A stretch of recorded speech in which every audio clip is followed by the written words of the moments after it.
ममता बनर्जी के हाथ से सत्ता जा चुकी है, उनकी पार्टी बगावत से जूझ रही है, लेकिन इसके बावजूद भी ममता बनर्जी के तेवर कम होने का नाम नहीं ले रहे हैं। एक नेता के रूप में ममता बनर्जी आज भी कितनी मजबूत हैं, इसकी झलक एक वीडियो से सामने आई। एक वीडियो संदेश में ममता बनर्जी सत्ताधारी पार्टी को, भाजपा को चुनौती देते हुए ये कहती हैं कि अगर उन्हें चुप कराना है तो उन्हें मारना ही होगा। ऐसा ही हो सकता है, तभी वो चुप हो सकती हैं। अगर सत्ताधारी पार्टी उन्हें चुप कराना चाहती है, टीएमसी को खत्म करना चाहती है, तो उसके लिए उन्हें मरना होगा, पार्टी उन्हें मार दे। इस तरीके की बात ममता बनर्जी कर रही हैं। ममता बनर्जी का ये कहना कि मुझे रोकने के लिए मुझे मार डालो, ये कोई राजनीतिक बयान नहीं है, ये कोई राजनीतिक डायलॉग नहीं है, ये एक हताशा है उस सिस्टम के खिलाफ जहां लड़ने के लिए एक सामान्य मैदान नहीं तैयार किया जा रहा है। कोई समान पिच एक बराबर की नहीं नजर आती है। जब चुनाव आयोग खामोश हो, जब ईडी सीबीआई सत्ता की चाकरी कर रहा हो, जब मुख्य धारा का मीडिया विपक्ष से ही सवाल पूछने में व्यस्त हो, तो एक विपक्षी नेता के पास क्या ही बचता है? कौन है इनके पाले में इनके साथ खड़ा? आज भाजपा को ये लग रहा होगा कि वो चाणक्य खेल खेल रही है, चाणक्य नीति में पारंगत हो चुकी है, लेकिन इतिहास गवाह है दोस्तों, जब जब सत्ता नशे में चूर होती है, विपक्ष की आवाज को बूटों तले कुचलने की कोशिश करती है, तब तब जनता ने एक ऐसा साइलेंट रेवोल्यूशन किया है, शांति वाला क्रांति किया है, जो बड़े बड़े सिंहासन को हिला कर रख चुका है। इतिहास गवाह है, हमने इस तरीके की चीजें देखी हैं, लेकिन आज पार्टी अपने गुरूर में है। भाजपा को यह लग रहा है कि वो सबको चकनाचूर कर कर एक राष्ट्र एक पार्टी बना रही है।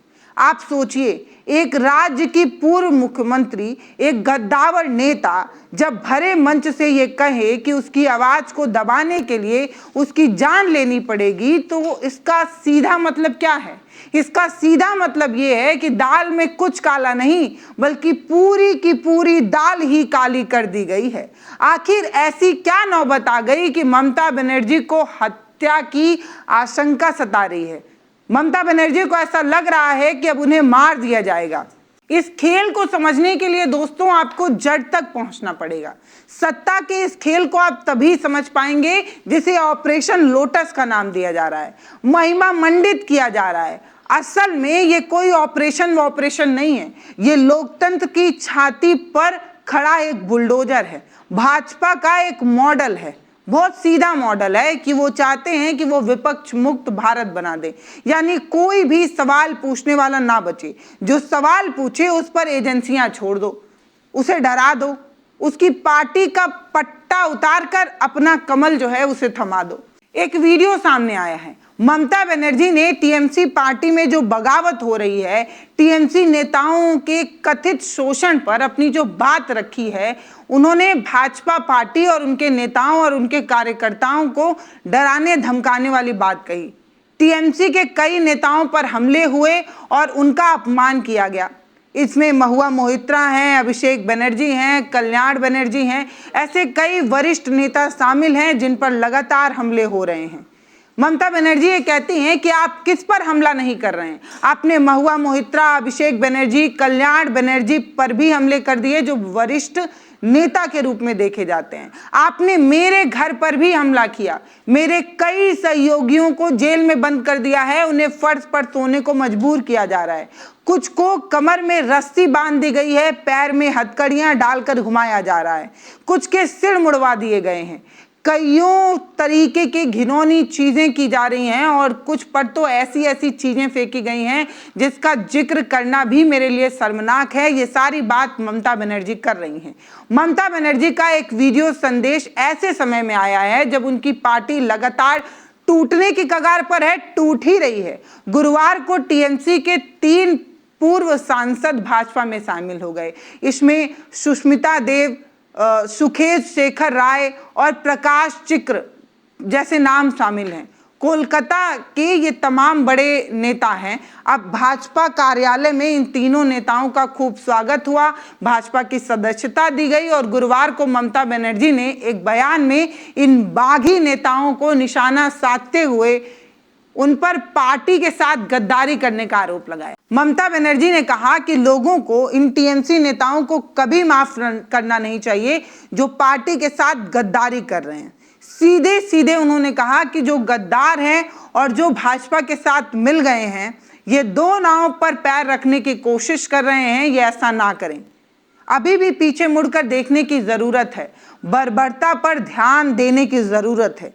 आप सोचिए कि जो नेता भाजपा के खिलाफ चुनाव लड़ता है, जनता जो भाजपा की नीतियों के खिलाफ है, वो आपको वोट देती है और आप जाकर उसी पार्टी में शामिल हो जाते हैं। कमाल की बात दोस्तों ये है कि जैसे ही ये नेता भाजपा में शामिल होते हैं, मानो इनके सारे पाप धुल जाते हैं, गंगा जल छिड़क दिया जाता है। कल तक जो लोग टीएमसी में रहकर भ्रष्टाचारी कहला रहे थे, आज वो भाजपा के दफ्तर में बैठकर राष्ट्रवादी हो गए हैं, नए नए राष्ट्रवादी हुए हैं। इतना ही नहीं, भाजपा ने इन तीनों को बंगाल में होने वाले उपचुनाव के लिए उम्मीदवार भी घोषित कर दिया है। यही तो है न्यू इंडिया की न्यू राजनीति। जिसकी लाठी उसकी भैंस आपने खूब सुना होगा, लेकिन अब जिसकी सत्ता उसका विपक्ष, ये दौर चल रहा है। ये तमाम विपक्ष की पार्टियों को तोड़ रहे हैं, उनके नेताओं को अपने में शामिल किए जा रहे हैं। क्या भाजपा में कोई ढंग का नेता नहीं बचा है क्या कि उपचुनाव में ये भाजपा का कोई नेता उतार ले? ममता बनर्जी ने बिना किसी का नाम लिए इन नेताओं को गद्दार कहा। उन्होंने कहा कि ये गद्दार अब भाजपा के सहयोगी बन चुके हैं। लेकिन दोस्तों, सवाल ममता बनर्जी की पार्टी टूटने का नहीं है। सवाल ये है कि जो सत्ताधारी दल दिन रात भ्रष्टाचार के खिलाफ जीरो टॉलरेंस का ढोल पीटते नहीं थकती है, वो विपक्ष के नेताओं को अपनी पार्टी में शामिल करने के लिए इतनी बेताब क्यों हो जाती है? हर विपक्ष के नेता को आप अपनी पार्टी में शामिल कर रहे हैं और आप भ्रष्टाचार मुक्त की बात कर रहे हैं। ये सारे भ्रष्टाचारी आप ही के पार्टी में तो आ रहे हैं, नहीं तो किससे आपको मुक्ति चाहिए? क्या दुनिया की सबसे बड़ी पार्टी के पास अपने खुद के ऐसे नेता नहीं बचे हैं जो उपचुनाव में उतारे जा सकें? या विपक्ष से ही नेता बुलाने की जरूरत है? फिर दूसरे का घर तोड़े बिना राजनीति की दुकान नहीं चल सकती, यही एक बात सामने आ रही है। दोस्तों, अब आप ये सोच रहे होंगे कि आखिर ये नेता टीएमसी छोड़कर जा क्यों रहे हैं? क्या उन्हें अचानक रातों रात सपने में आकर किसी ने ये बता दिया है कि भाजपा सबसे अच्छी पार्टी है, सबसे राष्ट्रवादी पार्टी है, सबसे सम्मानजनक पार्टी है? जवाब है नहीं। ये सपना नहीं है, ये कमाल उस डर का है जिसे परिवर्तन निर्देशालय ईडी कहा जाता है। ईडी ने ये कमाल किया है कि सारे नेता भागकर भाजपा में शामिल हो रहे हैं। टीएमसी के बैंक खाते को लेकर एक बहुत बड़ा विवाद खड़ा होता है। नेता विपक्ष ऋतिबर्ष बनर्जी का एक गुट टीएमसी के बैंक खाते को लेकर 160 करोड़ रुपए की हेराफेरी का आरोप लगाता है। सुप्रीम कोर्ट जाने की तैयारी होती है और सबसे बड़ी बात कि इस मामले में अब तक ईडी की भी एंट्री जो है वो कराई जा चुकी है। आप क्रोनोलॉजी समझ रहे हैं या नहीं?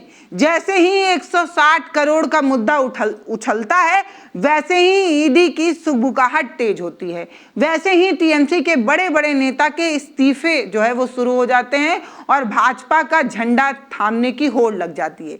क्या ये महज कोई इत्तेफाक है? जवाब है नहीं। ये एक वेल प्लान्ड स्क्रिप्ट है। विपक्ष के नेताओं के सामने एक अलिखित ऑफर रखा जाता है, या तो जेल का खाना खा लो या फिर हमारी पार्टी के कमल का फूल उठा लो।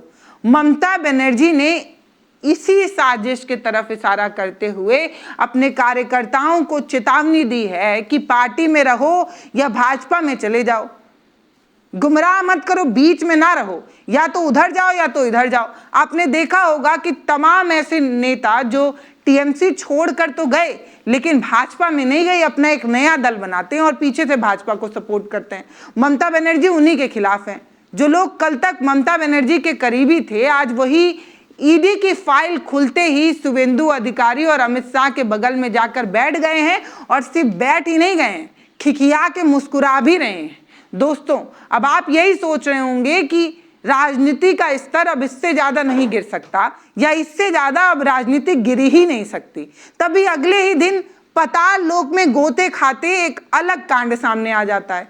एक तरफ सुष्मिता देव सुखेंद्र शेखर राय जैसे नेता पाला बदल रहे हैं, दूसरी तरफ क्रिकेटर से राजनेता बने टीएमसी नेता यूसुफ पठान की मुलाकात मुख्यमंत्री शुवेंदु अधिकारी से हो गई।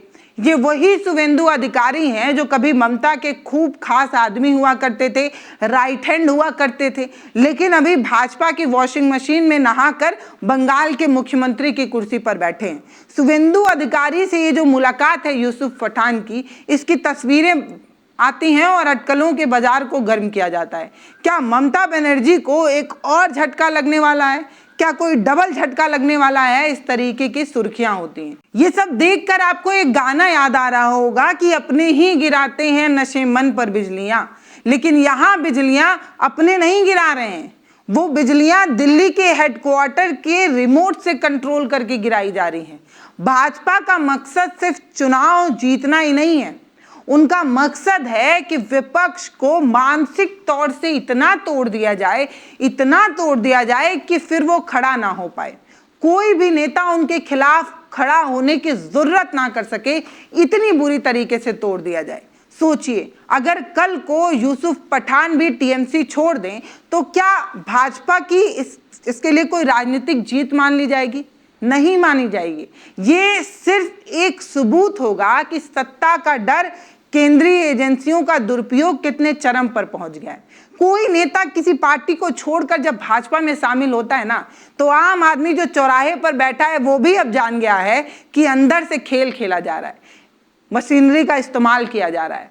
एक जो गांव में बैठे चाचा हैं वो भी इस बात को अब बहुत आसानी से समझने लगे हैं। भाजपा का ये खेल गांव गांव तक पहुंच चुका है। आज सवाल सिर्फ ममता बनर्जी का नहीं है, सवाल उन करोड़ों वोटर का भी है जिन्होंने एक नेता को वोट दिया था। वो नेता डर कर रातों रात किसी पार्टी में चला जाता है जिसके खिलाफ वोट पड़ा था। ये अपने वोट की, अपने भरोसे की डकैती समझता है एक वोटर। भाजपा की नीतियों के खिलाफ थे तभी तो टीएमसी के नेता को वोट दिया गया था। अब ये टीएमसी के नेता हमारे डर के उसी पाले में चले जा रहे हैं। अब इतना ही नहीं दोस्तों, सोशल मीडिया पर तमाम तरीके के वीडियोस भी वायरल किए जा रहे हैं। कालीघाट में तृणमूल कांग्रेस की एक रैली थी। इस रैली के दौरान काफी वीडियोस वायरल हुए। भीड़ को नियंत्रित करने और कार्यकर्ता को पीछे हटाने के दौरान ममता बनर्जी का एक वीडियो वायरल होता है जिसमें बताया जा रहा है कि वो अपने पार्टी के एक कार्यकर्ता को थप्पड़ मार रही हैं, उनके पीठ को हाथ से धक्का दे रही हैं और एक को तो बाकायदा थप्पड़ मारते वीडियो वायरल हुआ है। वीडियो वायरल होने के बाद ये कहा जा रहा है कि एक कार्यकर्ता को थप्पड़ मार रही हैं। बताइए, जब कार्यकर्ता के साथ इनका ऐसा सुलूक है तो किसी के साथ कैसा होगा। घटना के बाद वीडियो सोशल मीडिया पर तेजी से वायरल हुआ और इसको लेकर राजनीतिक बहस शुरू हो गई। भाजपा बस एक ही वीडियो दिखाकर ये बता रही है कि कार्यकर्ता पर ममता बनर्जी ने गुस्से से थप्पड़ मार दी। अरे आपने तो पूरी पार्टी तोड़ दी भैया, ये तो सिर्फ थप्पड़ ही की बात है। हालांकि हिंसा किसी तरीके से सही नहीं है, लेकिन आप एक वीडियो को इतना बड़ा टूल दे रहे हैं। और आपने क्या किया? विपक्षी दलों की इस घटना को लेकर ममता बनर्जी की जो आलोचना हुई, तृणमूल कांग्रेस के नेताओं का ये कहना है कि क्योंकि भीड़ बहुत ज़्यादा थी और मुख्यमंत्री भीड़ को नियंत्रित करने और अव्यवस्था को रोकने की कोशिश कर रही थी और उसी का एक वीडियो जो है वो सामने आया। एक थप्पड़ कांड को इतना ज़्यादा इश्यू बनाया गया। आप उनका अकाउंट सीज किए जा रहे हैं, उनकी पार्टी तोड़े जा रहे हैं, उनकी पार्टी और उनके पूरे राजनीतिक करियर पर ही प्रश्न चिन्ह लगाए जा रहे हैं और आपको एक थप्पड़ की चिंता लगी हुई है। बताइए, गजब का है कि हमें प्यार से डर नहीं लगता साहब, हमें थप्पड़ से लगता है। वही वाला हाल भाजपा का नजर आ रहा है। ममता का आरोप है कि उनकी रैली को जैसे ही हाईकोर्ट से अनुमति मिली, उसके बाद सुबह से ही इलाके में तेज आवाज में डीजे बजाए जाने लगे। वो ये भी कहती हैं कि पहले अभिषेक बनर्जी ने डीजे बजाने का मुद्दा जो है वो उठाया और तमाम तरीके की जांच की मांग भी की, लेकिन बस वही बात है कि रोज सुबह 6 बजे ही जो है वो डीजे तेज आवाज में बजने लगता है। और इन डीजे बजाने वालों को अनुमति किसने दी है, इस सवाल को पूछा है उन्होंने, ये सवाल उठाया है। ममता बनर्जी ने यह भी आरोप लगाया कि सुबह से ही 400 से 500 बाइक सवार भाजपा कार्यकर्ता उनके इलाके में घूमने लगे जैसे ही उनको रैली की अनुमति मिली थी। वो नारेबाजी कर रहे थे, डराने धमकाने की पूरी कोशिश कर रहे थे। उनके अनुसार ये भी कहा गया कि पूरी तरीके से कोशिश की गई थी कि माहौल कैसे खराब किया जाए और रैली में कैसे अव्यवस्था पैदा की जाए, इसकी पूरी साजिश जो है वो की गई थी। ये सारी बात ममता बनर्जी की तरफ से कही गई। अब आप खुद सोचिए दोस्तों, क्या इस देश में अब रहना पॉसिबल रह गया है जहां विपक्ष का मतलब अब सिर्फ इतना रह गया है कि जो जेल में बंद है? क्योंकि जो जेल से बाहर है, जिनके ऋण बची रही, वो तो भैया भाजपा में शामिल है, और जो नहीं शामिल हुए उन्हें कैसे जेल भेजा गया है। डर के मारे सत्ता के सामने सारे नेता सरेंडर किए जा रहे हैं, सारे विपक्ष की पार्टियां तोड़ी जा रही हैं, सिर्फ एक ही पार्टी सर्वश्रेष्ठ पार्टी का नारा दिया जा रहा है। अब आप ही बताइए, ये जो खरीद फरोख्त की राजनीति है, अगर आप इसके खिलाफ हैं तो आपको क्या लगता है कि एजेंसियों का ये दुरुपयोग बंद होना चाहिए? तो इस वीडियो पर अपनी राय जरूर दीजिएगा। ये बताइएगा कि आप इस तरीके की राजनीति को कैसे देखते हैं।